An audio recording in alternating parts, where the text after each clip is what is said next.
Beleza, pessoal? Voltando para a segunda parte que é dentro dessa matéria, né? A gente viu sobre os sólidos, como que a gente desenha, e as malhas.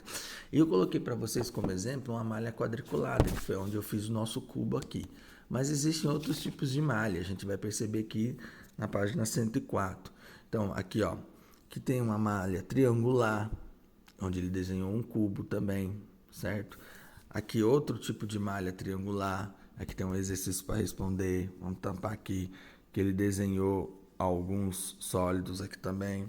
Embaixo tem outra malha, malha de pontos, que também ajuda bastante a fazer o desenho de um sólido, certo? Então, o que ele fala sobre as malhas aqui, ó? Lá em cima, voltando, ó.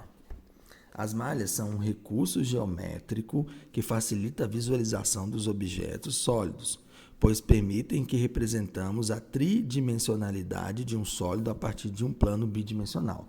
Então, porque a gente faz um desenho de um sólido no plano? Por isso do pontilhado, para dar a ideia de 3 dimensões. E ela nos ajuda a fazer esse desenho. Então, para quem tem dificuldade de fazer desenhos num papel liso, comece a usar as malhas para poder aprender a desenhar, para depois passar para o papel liso. Depois vai vir alguns exercícios aqui do cotidiano que vocês também vão fazer, certo? E aí nós vamos entrar. E aí nesses exercícios do cotidiano tem desenhos nas malhas, né? Aí vocês começam a treinar. E agora a gente vai entrar na ideia de projeções e vistas. O que seria projeção e vista, tá? São quase duas coisas muito bem parecidas. Projetar é você projetar uma imagem em um determinado local, numa folha, tá? Um objeto. E vista é você mudar a posição desse objeto e olhar ele por cima, pelo lado, por baixo. Então eu vou pegar um objeto aqui para a gente ter um exemplo. O mesmo objeto que eu estava trabalhando, a caixinha, tá? Então a gente sabe que ele é um sólido geométrico, né? Que tem 3 dimensões, tá? Se eu pegar essa caixinha aqui, nessa posição, e pegar uma folha aqui embaixo, ó, tá? E eu vou projetar essa caixinha nessa folha, nessa posição. Se eu projetar a caixinha nessa folha, nessa posição, nessa folha que está embaixo, o desenho dela vai ser exatamente isso aqui, ó. Só um retângulo. O que é eu projetar essa caixinha aqui, ó? Puf! Projetar é como se você fosse esmagar ela nessa folha. Esmagar ela nessa folha, ela vai virar o que na folha? Um retângulo. Se eu fosse esmagar ela desse lado menor aqui, ó, com esse lado menorzinho dela aqui, ó.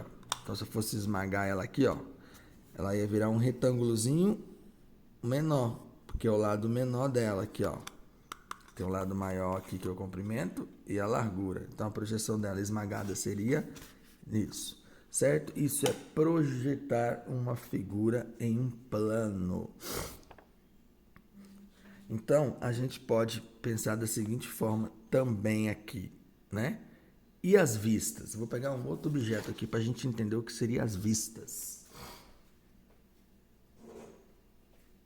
Ó, isso aqui é um cofrinho. Esse cofrinho, ele é um cilindro, tá vendo? Ó? As bases deles são circulares, certo?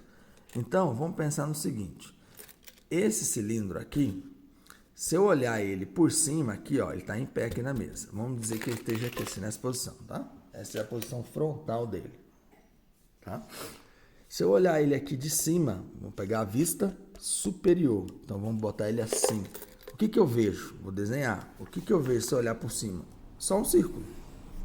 Esta é a vista superior. Agora eu vou olhar, tá aqui, né? Essa é a vista superior. Vamos voltar ele para a posição inicial. Se eu olhar aqui na frontal, o que eu vejo? Bom, se eu quiser esmagar e olhar ele na frontal, na verdade eu vou ver um retângulo. Essa é a minha vista frontal. Apesar dele ser um cilindro, se eu olhar ele certinho aqui, ó, eu vejo isso aqui como uma reta. Então vira o quê? Vira um retângulo, certo? Se eu olhar o fundo também é o quê? Circular. Então também vira um círculo. Então eu tenho a vista frontal e a vista superior. Posso olhar de outras formas também. E tem vários tipos de figuras que a gente pode olhar. Então vamos pegar um exemplo aqui.